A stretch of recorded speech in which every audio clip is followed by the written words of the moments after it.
রাতের কলকাতায় বড় স্বস্তি। মেট্রোর সময় বৃদ্ধির পর এবারে বাড়ছে সরকারি রাত্রিকালীন বাস। রাতে ফেরা যাত্রীদের সুবিধায় বাড়ছে বাসের সংখ্যা। বাস বাড়ছে হাওড়া থেকে গড়িয়া, হাওড়া থেকে পাটুলি রুটে। বাস বাড়ছে Howrah new town, Howrah Nilganj, Dunlop, Ballygunge, Sealdah থেকে ঠাকুরপুকুর, কাকুরগাছি, বেহালা রুটে। আজ রাত থেকে চলবে অতিরিক্ত রাত্রিকালীন সরকারি বাস। এবার কলকাতায় শুরু হতে চলেছে রাত্রিকালীন বাস পরিষেবা। মূলত কলকাতা শহরের বিভিন্ন অংশে এই রুট চালু হতে চলেছে। রাতে মূলত বিভিন্ন গুরুত্বপূর্ণ রুটগুলো থেকে সরকারি বাস ছাড়বে। ইতিমধ্যে পরিবহন দপ্তরের তরফে জানানো হয়েছে যে বাসগুলো পরীক্ষা নিরীক্ষাভাবে চালানো হবে। তারপর যদি সাফল্য মেলে তাহলে স্থায়ীভাবে বাস পরিষেবা থাকবে এই রুটগুলোতে। একই সঙ্গে একাধিক রুটকেও পরীক্ষা নিরীক্ষার মধ্যে আনা হচ্ছে।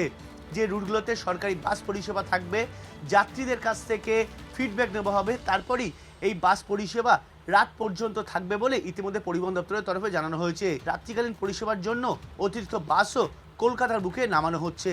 অর্থাৎ যাত্রী পরিষেবা এবং সুবিধার্থে এই রাত্রে বাস চালানো অত্যন্ত প্রয়োজন বলেও মনে করা হয়েছিল পালাবদলের পর, এবং সেটাই কার্যকর হতে চলেছে নয়া সরকারের হাত ধরে।